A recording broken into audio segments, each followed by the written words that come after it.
An hour's drive north of Inverness, near the Ben Wyvis Mountains, lies the tiny hamlet of Fern. Amid flat farmland stands a derelict World War II airfield control tower called HMS Owl. Its new owners are London-based couple Justin Hooper and Charlotte Seddon. Justin, who works in advertising, and Charlotte, who's a florist, bought the control tower on the spur of the moment for just £72,500. We've always been coming up to Scotland a lot over the years. We'd sort of decided we'd look around. Charlotte, you found it on the internet? Yeah, I found it on the internet. And I saw it and I thought, Justin would love that. Yeah, the first day it was really icy and it was just all super frosty and kind of looming out of the fog. It just looked unbelievable. I just thought, wow, it really sort of stands out in the landscape. Large utilitarian buildings are always a challenge to convert to residential use. I hope my experience can help them transform this brutal hunk of concrete into their family home. Morning. Morning. How are you? Good, Right, you? thank you. Hi. Very nice to meet you. How are you? Hello. Hi, nice to see We're you all right. well. This is like something from Bosnia. Put your hat down. Put your hat down. Yeah. I mean it in the nicest way. You'd like that. Soviet, it is quite stark in the landscape, Yeah. which we like. I think you're incredibly brave. Do you? Unbelievably brave. Can we have a look around the outside? Yeah, let's go and have a look.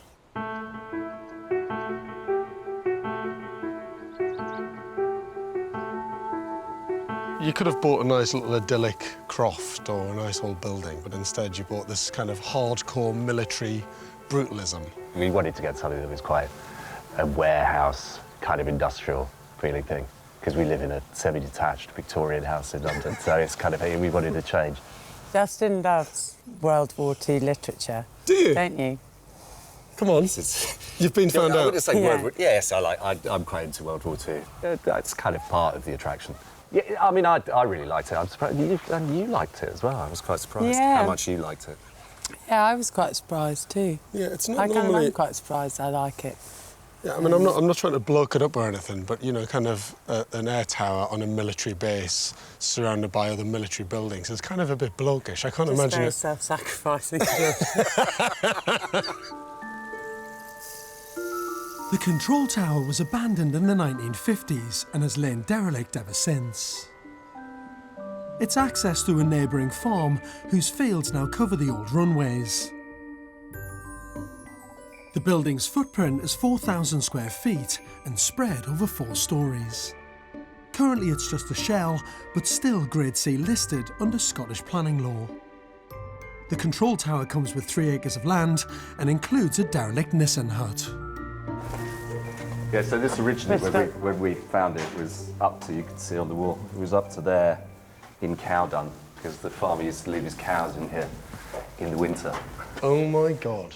So that's kind of going to be a kid's TV room. This is the kitchen, You've got it all planned out already. You know what you're doing. larder. That's the waterboarding room, yeah? That looks like where you'd kind of torture someone. That's my cosy larder. So when did you buy it? When did you actually complete? About 5 months ago. That recently? Yeah. Crikey. And who did you buy it from? Was it kind of MOD or did the farmer own it? The farmer owned it, but he'd sold it to somebody who was going to do it up and then didn't. So we Thought bought it better off. of it. I was just about to say, why? This is amazing, though, isn't it? I mean, what a fantastic view. And obviously, because it was a control tower, it was all about the views, Yeah. planes and everything.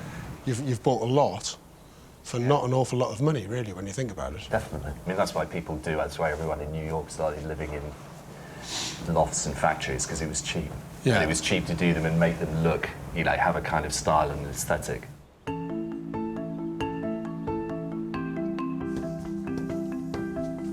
Oh my God, look how open that is. Room. Yeah. Apparently that's The where... view that way is... But to be honest with you, everywhere, I mean, even if you look at that little slot window over there, it's like framing the perfect landscape shot, isn't it? Look at it. I mean, even that, with the old kind of ruinous wreck of a building and the farm fields. Torpedo sheds. Is that what they were? Yeah. Yeah, apparently. It's where they used to keep the torpedoes. Up we go.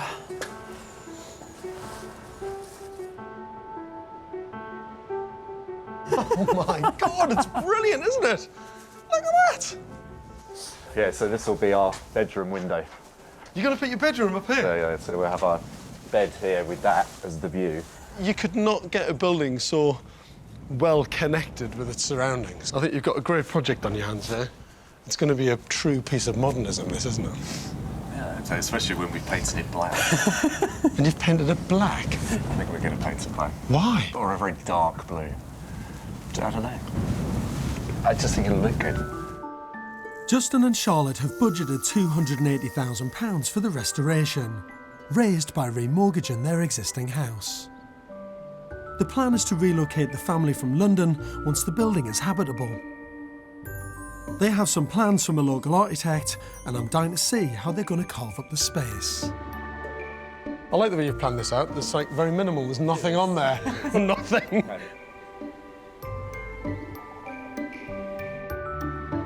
On the ground floor of the control tower will be the kitchen, dining and utility rooms. The first floor is given over to the kids' bedrooms, a study and family bathroom. The entire second floor will be an open-plan living space. Housed in the spectacular top floor will be a master bedroom with its own ensuite. The original balconies on the front of the building will also be reinstated. And the Nissen hut to the side of the tower will be restored for use as guest accommodation. It's the building's open-plan second floor that really interests me. It's going to be a challenging space to make homely. So what do you want on this level? How are you going to use it, do you think? So it's going to be a big living room. But you need to think about this, the open plan space is a series of zones. If you just say that's an open plan space and you don't think about what really goes where, it just becomes one big space where sockets aren't in the right position, books aren't in the right position. So I can imagine that just being one big grand seating area, you know, big sofas there, big rugs there, beautiful Eames chair in the corner over there for the view. What you could do, and it might seem weird at first, is it might be that in this area, because you've got to kind of stand to see the view out from there, you could even put a little raised area here. It's quite nice to have a little change in level on a massive open plan space. And you were kind of, you know, when you're sitting down, you're up at that height looking out. It feels like you're on a kind of raised platform. Yeah, that's a great idea. You know, if you had like a day bed or something like that, you know what I mean? Really beautiful bit of furniture. Don't give him a bed. And you step up and you've got the fire down there. Mr. Snooze. Oh, I'm loving that. You've earned your money. Justin and Charlotte are going to continue living in London and leave the day-to-day running of the build to local contractors. They plan to move in as soon as it's habitable and then finish off the interior fit-out with whatever money is left. One thing that could cost you a lot of money is the windows. Yeah. An awful, I mean, you've got a lot of glazing going back into that building. And we also want the windows to be really in sympathy with what they were in the original control tower. I mean, you can see on the Nissen hut that they're still, you know, the frames of the windows are still there. Yeah, it's a skinny little frame windows, aren't they? And the company that made the original windows in World War II are still in operation today. Yeah, so fantastic. you know, we're talking to them about doing the windows. The windows are the most important thing to us, and I think the biggest part of the whole restoration. Justin and Charlotte are keen to get going, but are currently waiting on a building warrant, which is a requirement of Scottish planning law before they can start work.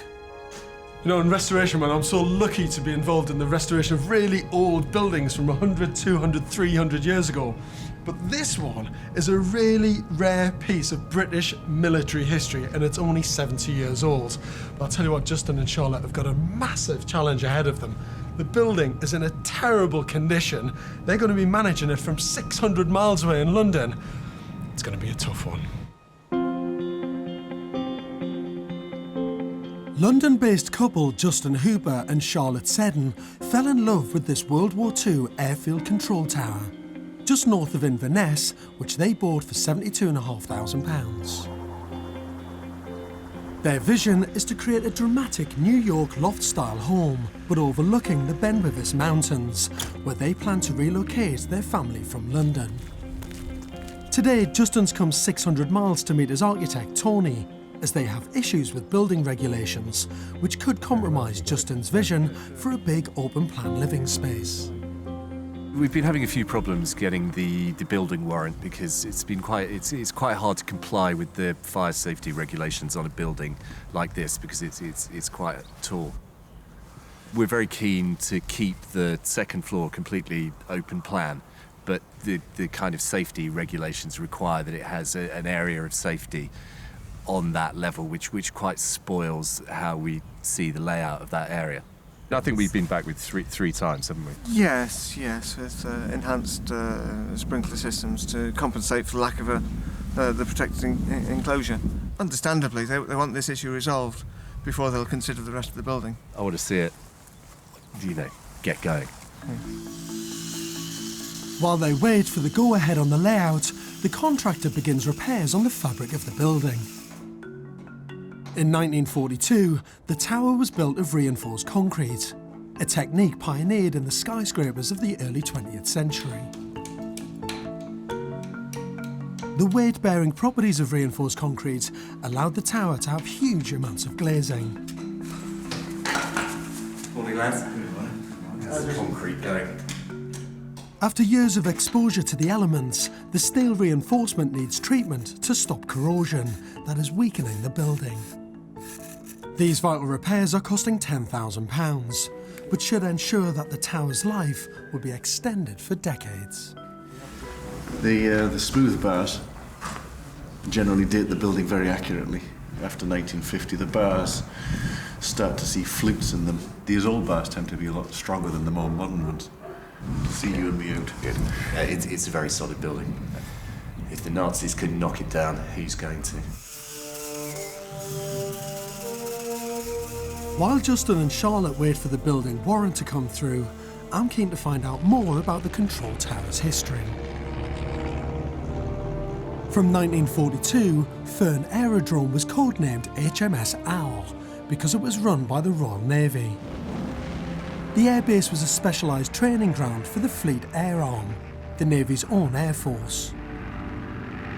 Here, pilots had to master the precise skills needed to take off and land on very short runways, because at sea they would have to fly to and from the decks of aircraft carriers, the new weapons of modern warfare.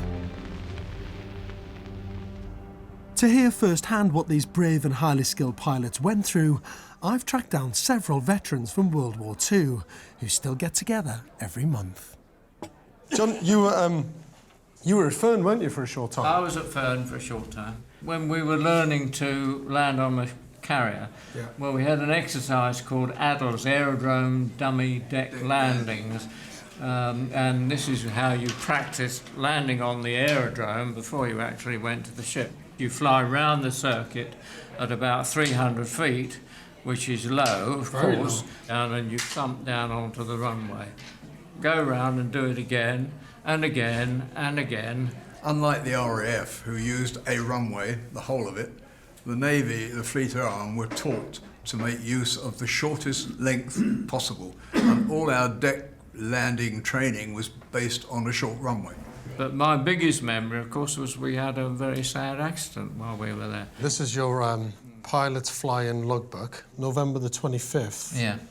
You've got a carrier ranging exercise, took off late and did not join up. Hunt and Munster killed in collision. Ice all over the aircraft when I climbed in it, so that delayed me. The rest of the squadron took off. They didn't wait for me. And these two chaps, Hunt and Munster, decided that they would fill my slot, with the result that they collided. 5 were killed. That was a very sad day. I think I'd read somewhere that just in a kind of 18-month period at Fern, there was something like 29 fatalities. I wouldn't be surprised. Just a year and a half. 29? No. Yeah. There were far more Fleet Air Arm pilots at that time killed in accidents than ever the Germans killed. Yeah. I was in a similar incident to that. Were you?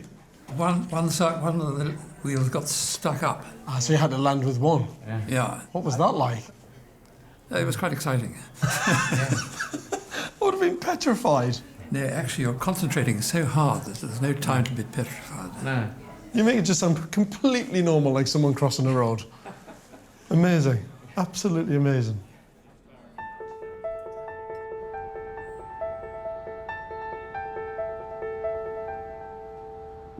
It's now over a year since Justin and Charlotte bought the tower, and their proposed layout has at last been granted building regulations.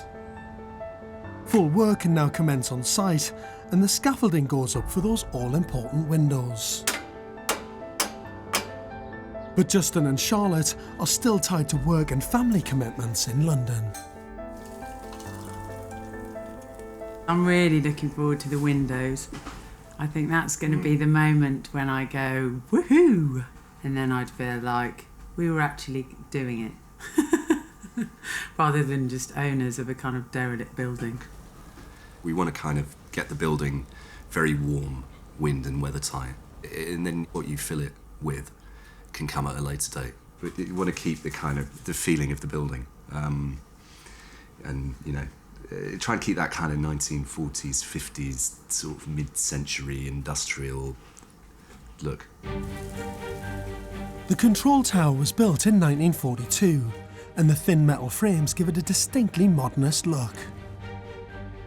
This groundbreaking style was made possible largely thanks to the new technology of rolled steel window frames. The sheer strength of rolled steel allowed the frames to be thinner and larger than ever before. Providing clear and all-round visibility was perfect for air control towers. Incredibly, the company who manufactured the original windows for HMS Owl is still in business. You seem to have quite a lot of old kit, and I don't mean that in a bad way. The method of making these windows has hardly changed in 70 years. Even key processes like the welding are still done by hand. Can I pop that one in? Yeah, go on. So I'm that way up? That way up, yep. Unlike a traditional surface weld, this process fuses the steel right through the section, creating an incredibly strong joint. Come out now. There you go. Look at that. Happy days. Not bad for a beginner. Not bad, not bad. So what happens in this area? This area is called fineling. The guys here do what is typically like a blacksmithing operation. I didn't realise there was so much done by eye. Yeah, very much. It does rely on craftsmanship to make the window. Righty. That's a fair old bit of kit, isn't it? Yeah. It starts life like that. Yeah. And ends up like that. You've been working too hard, mate. Far too hard. During World War II, Crittall, like many other British companies, turned their expertise to making a range of components for the war effort. And the ability to mass-produce these strong steel frame windows to order meant they were in constant demand throughout the war.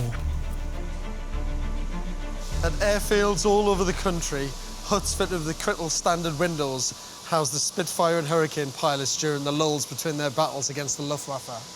Metal windows were still required for camps, barracks, emergency hospitals, government factories, hostels, airfields, and other priority buildings. Exactly.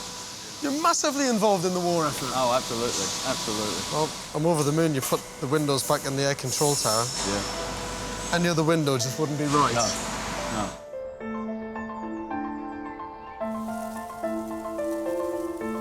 It's nearly a year since I last visited the control tower. It's the summer holidays, and Justin and Charlotte are on site for a rare few weeks.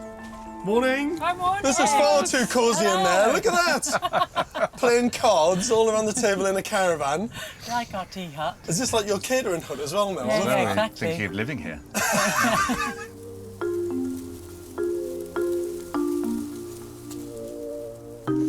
At last, it's cracking on, isn't it? It is. I mean, with Scaffolds the windows, up. with the windows, it's starting to look And the really windows good. going in, which is absolutely brilliant, isn't it? Beautiful windows. Can on, old Cass. Come on, Cass. God, these windows are huge. It's only now when you see the frame starting to go in, it gives it a scale, doesn't it? That one there is about four and a bit metres. Look at that. That is an amazing window. It's not just because it's the original style of window, but that thin frame anyway is such the right choice. The only difference between the modern replacements and the originals is that these will be double glazed. Bottom first. Providing much needed insulation for the tower's vast 4,000 square feet of space. Push it into place like that, and then you need to hold it at the same time. God, it is a faff, that, isn't it? How many of these you got to put in? Thousands. That's it. The windows are one of the most important aspects of the entire build, and were always going to eat up a significant chunk of their £280,000 budget. Of your overall budget, what percentage has been spent on the windows? It must be 40%. Where we are currently, 40. That's a hefty. That's why we're 35, working 40%. Yeah. 40%, I think. Nice round number. But I mean, it's worth it. Well, it's not surprising. I don't even know how many pounds of glass you've got in total on the entire building. Maybe 1,000 pieces of glass.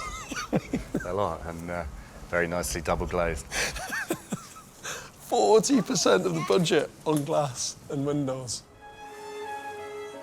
For Justin and Charlotte, restoring the control tower and relocating the family was a romantic idea fueled by many idyllic summer holidays in Scotland. But there's little talk of how they'll make the dramatic lifestyle change. So when the build's finished, Yeah. and it's all done, and Yeah. hopefully it's all done, Yeah. depending on how the money goes, Yeah. are you moving here permanently, or is it chunks of time? I think the plan is when it's finished, yeah, we come up here for a bit. We kind of bought it, didn't we? And then we've slightly wangled our plan around afterwards, which That's is what maybe I'm kind why. of thinking. You know, I think now we'll get a bit of a shock because I think now we'll have to be a lot more involved. I think that might be, you know, because it was quite straightforward up till now. Do you think the more the build gets finished and the more the date nears to move up here, The more I'll be making the more weird apprehensive excuses. you get? Yeah. I wouldn't maybe rush into another one where we hadn't made a plan again. But you've got to do these things once, maybe. The couple are only just getting to grips with the reality of the move, and HMS Owl is still a very long way from being habitable, yet alone a family home. It's really tricky because Justin and Charlotte have taken 10 months just to get to this stage of doing all the structural repairs and getting the windows ordered and getting them made and getting them here on site. And they look fantastic, absolutely right for this building, perfect from a restoration point of view. But the problem is they've spent 40% of their entire budget on the windows alone. That's a massive chunk of money. And what worries me is that because of that financial commitment they've made, they might not get the rest of it finished. Near Tane in the Highlands of Scotland, Justin Hooper and Charlotte Seddon are hoping to turn the derelict Airfield control tower into a family home. They're now over 18 months into the project and have spent nearly half of their £280,000 budget just making the building structurally sound and weathertight. Justin and Charlotte had hoped to have made the move north to finish the building's interior, but Charlotte had to dedicate more time to her family's floristry business in London. The dream of relocating seems some way off. It's not going to ever be an easy time to go, I have to say. But we need to get it done, and that was always our plan, to go up and do it. And I think with one thing or another and work and being at work a lot more, we kind of haven't done what we said we were going to. Justin's temporarily up in Scotland, trying to spend what's left of their budget as strategically as possible. It's just finding people to do the wiring and the plumbing who I can afford, so I can have some money left over at the end for a kitchen, and you know, to buy some nice bathrooms and all of that. That's going to be a cupboard. Labour and tradesmen are extremely expensive in the Highlands, so it's kind of working out some reasonable prices for the job. As a former Navy Fleet Air Arm training facility, HMS Owl has a distinctive military look. I'm intrigued to see if the design has any legacy today.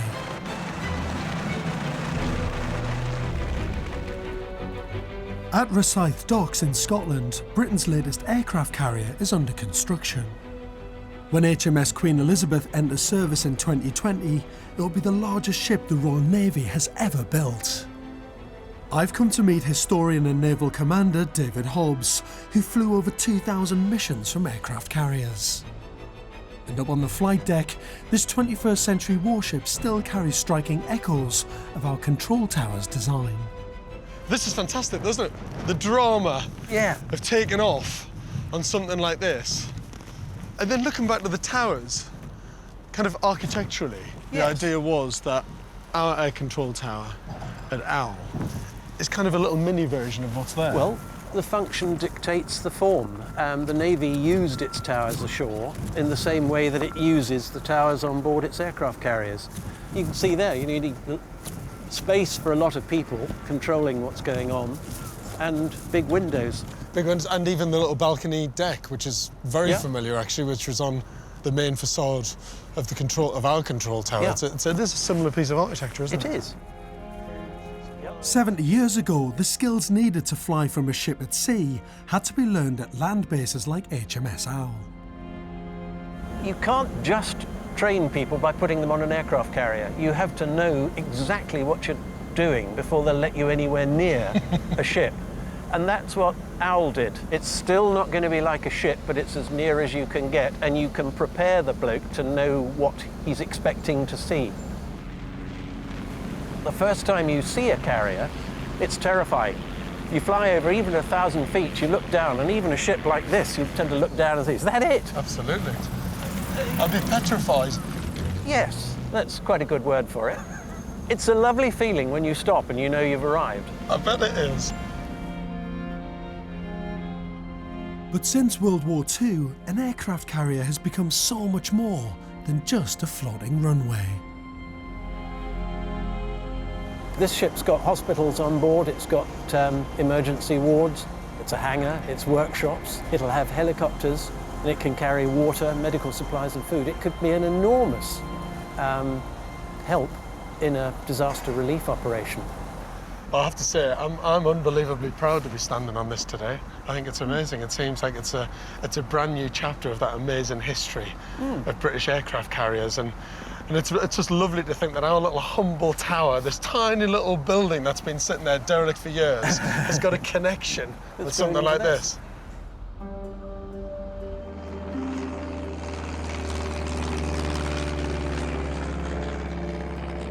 It's been 9 months since my last visit to HMS Owl, and 2 years since Justin and Charlotte first bought it. And there's been a major transformation. Hello, mate. How are you doing? Very good. You? It's all changed. Black. It's very black. Very black. Incredibly black. Very good. Hello. How are you? Nice to see you. You well? Mm-hmm. It looks amazing, though. It does. It's great. Yeah, I'm very pleased with how black it is. It is a stealth building exactly. now. It says, "Be afraid." And you started a bit of work on the old Nissan house. Yeah. We've got the windows in, and no roof on though. I love that. The windows are in, but there's no roof. The roof is coming. And it's very quiet on side. Have you got any money left? 100 grand, haven't we got left? Yeah, I hope enough to finish it. It's wire it, plumb it, and put the heating in. So we're just kind of working out what we're going to do with that. But then hopefully that will be quite quick. So you're going to look inside? Yeah, let's have a look. Come on.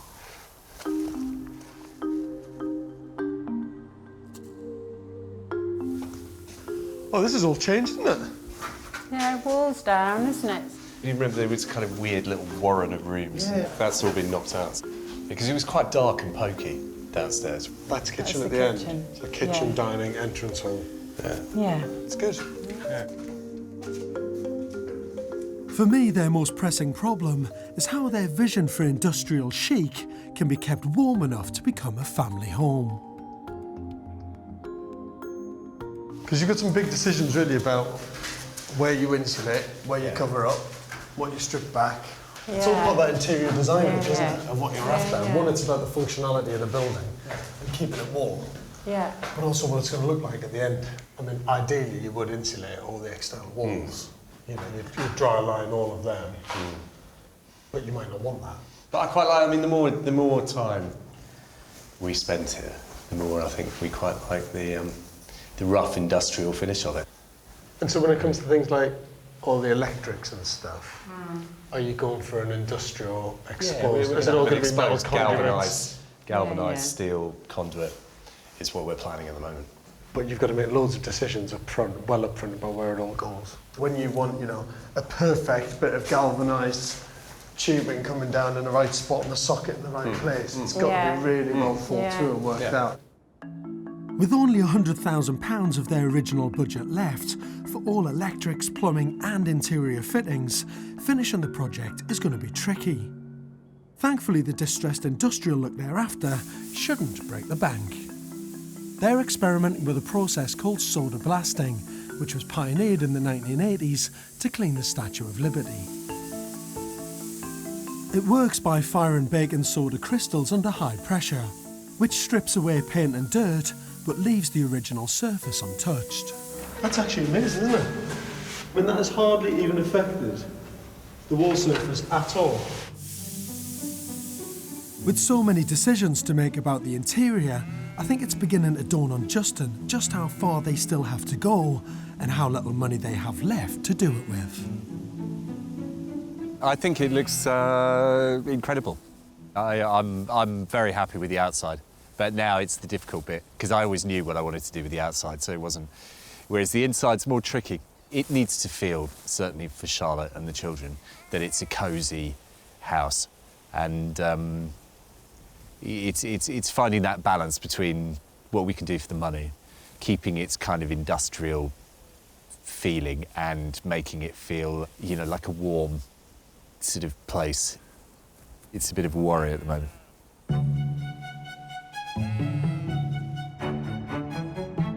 For some inspiration on how he can best make use of their remaining money, I've brought Justin to East London to look at a contemporary flat in a 1930s industrial building. So Justin, this is the de Havilland factory, which has now been turned into apartments. Built in 1939. It was actually built to manufacture parts of aeroplanes that would have been used in World War II. So it's quite a kind of distinctive Art Deco style, mixed in with a bit of industrial factory look. Even though it's in an urban environment, this former aircraft factory does share many features with the control tower. Above all, a huge living area. So, here we go. Very open plan space. But the reason why I want you to see it is because it's kind of been designed as a series of zones. Yeah. They've built all of this platform intentionally just to make the kitchen, the dining and the living area feel very different from this kind of multifunctional central space. One thing this apartment does well is use furniture and simple design touches to create an intimate feel in a large open plan space. It also manages to hold on to the industrial style of the original factory.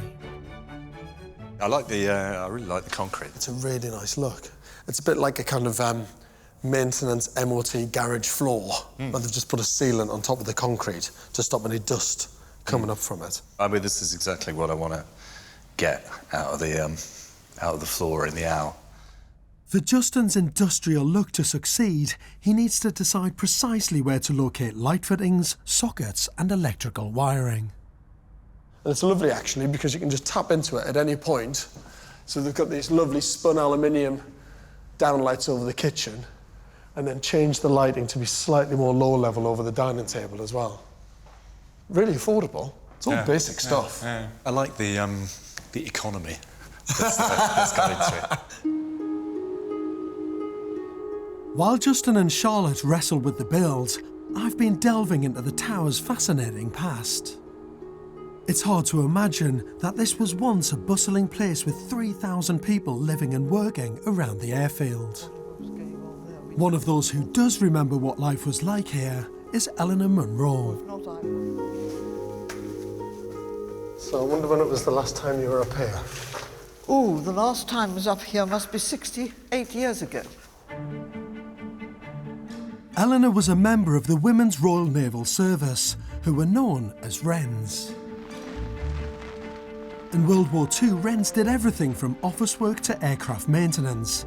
And in Eleanor's case, she maintained parachutes for the hundreds of pilots who passed through HMS Owl. There was a circular tarmac all round the main flying area, and then there were the runways, and that's all gone. And they're now back underneath Barley. You know, it's really almost warmer out than in. Well, no, it's not. That's the wrong one. That was the WREN's quarters. Is this your drawing? Yes. Why did you do paintings and drawings? Well, just because you weren't allowed a camera. You weren't allowed a camera? No, you weren't allowed a camera. What, because of the secrecy of the... Yes, and a walk the base. And that actually was roughly what we're looking at now. Do you know what? See, there's the hill over there. So it hasn't changed that much. It really hasn't. And then you captured it. That is what we were like inside our huts, because you all had a little coke stove like that. We, in the winter, used to get it hot so that the pipe going up to the roof was bright red, glowing, and you would then tie your sponge bag to the top or bottom of your bed with your face flannel inside it, and in the morning it would be frozen inside the sponge bag. No way. Yes, and you see, there we are with our washing. We didn't think it would dry outside, so somebody's bra is hanging on a chair. It was pretty primitive living. And tough, from the sounds of it. Difficult. And it was tough, but we're all in the same boat, so you got on with it. I found in here the service guidebook.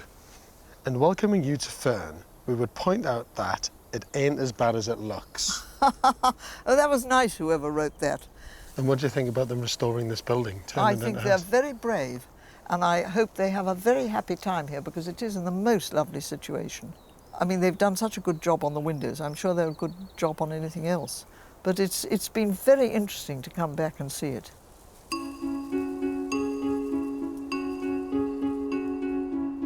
Now the tower is structurally sound and wind and watertight, the restoration seems to have Eleanor's seal of approval. But the next phase of the build has overwhelmed Justin and Charlotte.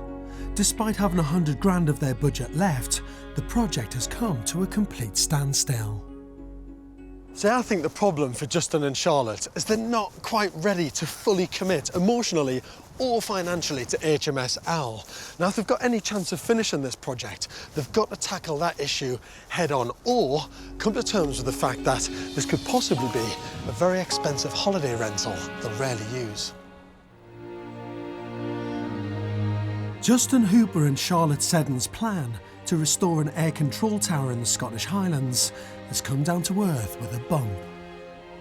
Unexpected work demands in London mean they're struggling to find time to focus on the project and keep it moving forward. I think, well, Justin's really busy at work at the moment. I've been in the shop. We don't really have the budget to have a project manager and pay them. The plan is being carved out to a certain degree around our lives.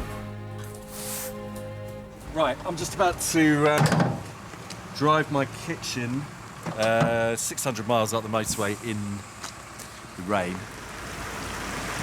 There are times with this whole restoration project where we might have bitten off a bit more than we could chew.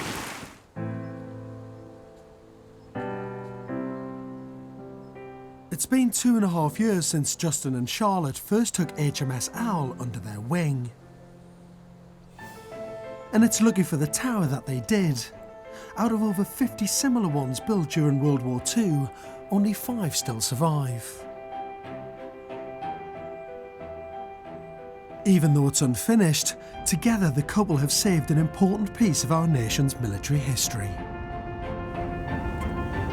What's great coming back and seeing this build is as you look across the very flat landscape with the huge big skies, you can understand why this was the perfect airfield for training. And there it is. It looks kind of dark and sombre, but cool at the same time. It looks great.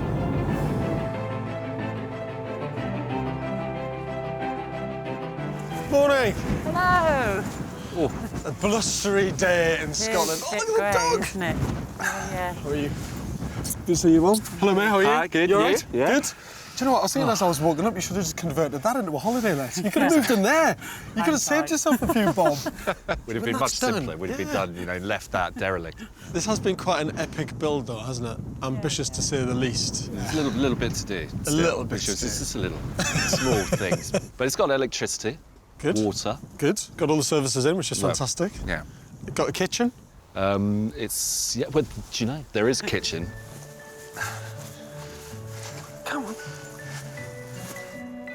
Ah. You see, I told you we have got a kitchen. I love that. You have got a kitchen. It is in the space. It's going to be a beautiful kitchen when it's in. And there's a lot of it. It's huge. We're preparing, you know, for zombie Armageddon here. With the tower wind and watertight, they've moved in their furniture from their rented cottage nearby. Despite the interior still looking as raw as my last visit, Justin is as concerned about getting the look right as having creature comforts.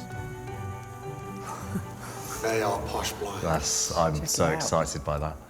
Are they not in a little bit early? It does feel quite early, but it's all good. Yeah, It's because it's motorised, isn't it? Yeah. It's one of those boys things you just couldn't wait to put them in. They are great, though. Yeah.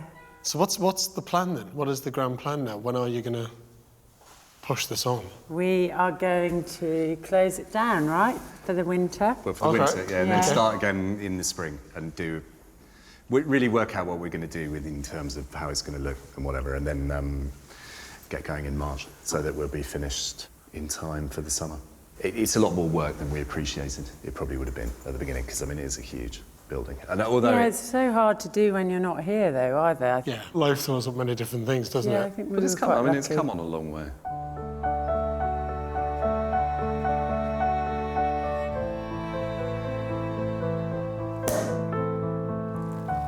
I know you're not quite finished, but you will be. You'll get there. You've done a lot on the outside. Yeah. Just got to get up here and tackle the inside, haven't you? Yeah. Cheers. Next summer. Well, yes. We'll have you back next summer. Exactly. Can't wait. Cheers. Cheers. Yeah. To HMS Owl. Yeah, HMS Owl. The Owl.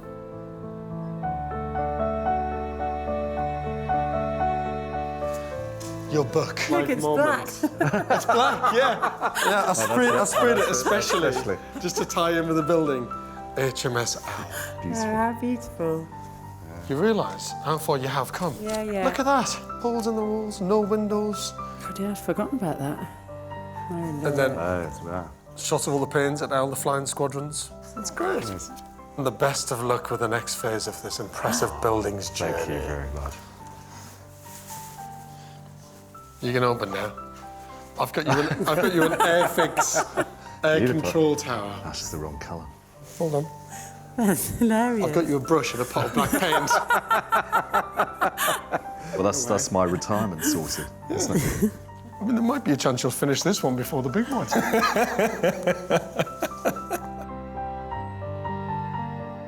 Looking at how Justin and Charlotte have restored the Airfield Tower with a new identity, I've high hopes for its future. When I first met Justin and Charlotte 2 years ago, they admitted themselves that they were restoration novices with no experience. Combine that with the fact they were trying to project manage from 600 miles away, and you begin to understand the enormity of the challenge. I've said many times before on Restoration Man, to create a successful project, you really need to be there on site, driving it forward. What they've achieved so far is brilliant, and I've no doubt that when they do move here in the spring, they'll get the home they've always dreamt of.